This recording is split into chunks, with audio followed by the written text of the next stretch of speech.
Okay sir.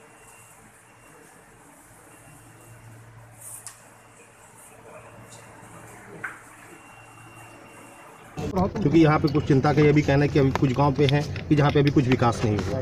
देखिए, मुझे लग रहा है कि हम 2014 को और अभी आकलन करें तो धरती आसमान का अंतर दिखाई पड़ रहा है।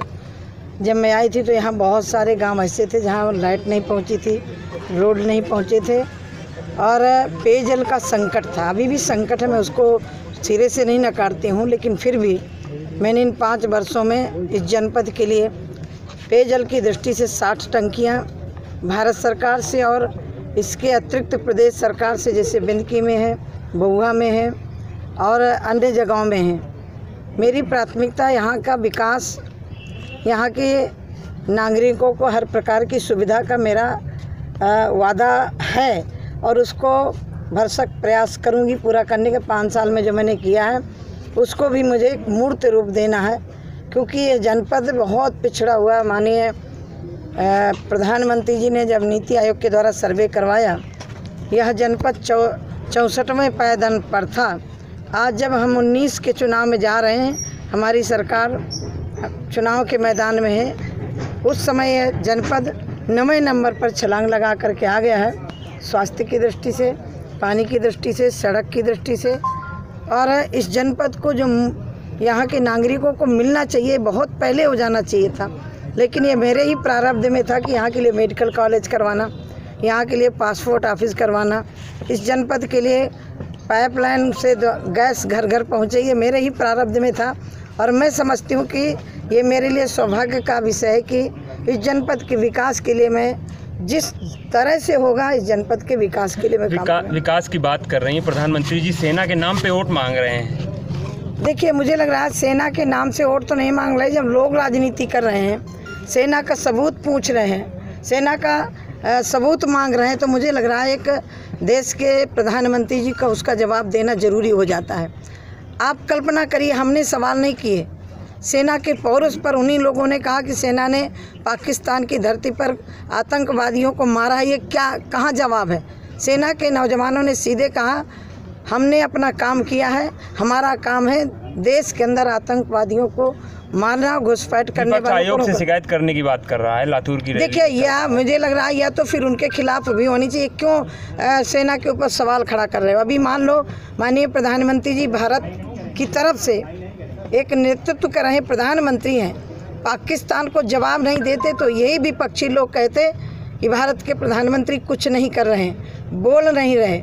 यही पहले सरकार है जिन्होंने सेना को खुली छूट दी है कि हमारे देश की सीमाओं पर कोई घुसपैठ करे या देश की तरफ बुरी निगाह से देखे, सेना को पूरी छूट है। तो ये तो देश का जो सेना नायक होता है, देश का मुखिया होता है, देश का प्रधानमंत्री होता है, उसके ऊपर निर्भर करता है। पहले मेरा उत्तर भी सुन लीजिए, पहले भी सरकारें रही हैं लेकिन सेना प्रतीक्षा में रहती थी। पहले भी सरकारों रही हैं, आतंकवादी घटनाएं बम्बई जैसे शहरों में घटी, बहुत सारी जगहों में घटी, जिनकी मैं यहाँ गणना नहीं कर सकती हूँ। पहले भी बदला लिया जा सकता था। मैं इतने कहना चाहती हूँ कि देश के प्रधानमंत्री जी के नेतृत्व में पाकिस्तान को मुंहतोड़ जवाब दिया है। वो तिलमिलाए हुए हैं विपक्षी कि अब हमारे पास कुछ बचा नहीं है। और जिन चुनाव आयोग ने मना किया है बोलने के लिए, सेना का नाम लेने के लिए, हम लोग नहीं ले रहे। जब कोई सबूत पूछता तो उसका जवाब तो देना पड़ेगा ना। तो आप विकास के नाम पे वोट लेंगे या मोदी के नाम पे? देखिए, हमने विकास किया, हमारी सरकार, मोदी जी भी विकास कर रहे हैं, मैं अलग नहीं हूँ, सरकार की एक अंग रही हूँ। माननीय प्रधानमंत्री जी के साथ में एक सेवा का मैंने जो दायित्व मिला था उसका निर्वहन किया है। मैंने जिस जनपद के लिए मैं इतने कहना चाहती हूँ कि इसके पहले भी सांसद हुए हैं। जब मैं आई थी तो चाहे जोनिया की रास्ता हो, चाहे ललौली की रास्ता हो, चाहे कहीं की, चाहे बिटौरा घाट की बड़ी बड़ी सड़कें जो खराब पड़ी थी, चलने लायक नहीं थी, तो मैं इतना कहना चाहती हूँ जो चुनाव लड़ रहे हैं उनकी भी सरकारें रही हैं, वो भी सत्ता में रहे हैं, केंद्र को भी समर्थन दिए रहे हैं। क्या मेडिकल कॉलेज पहले नहीं आ सकता था?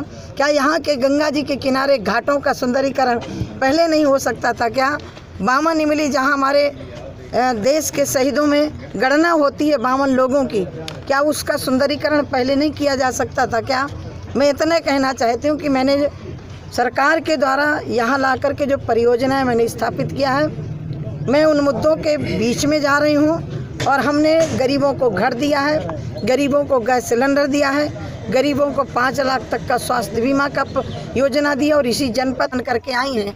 तो ये सवाल उनसे करिए कि जब तुम्हारी सरकार थी, गंगा जी आचमन करने लायक थी क्या? गंगा जी की क्या स्थिति थी?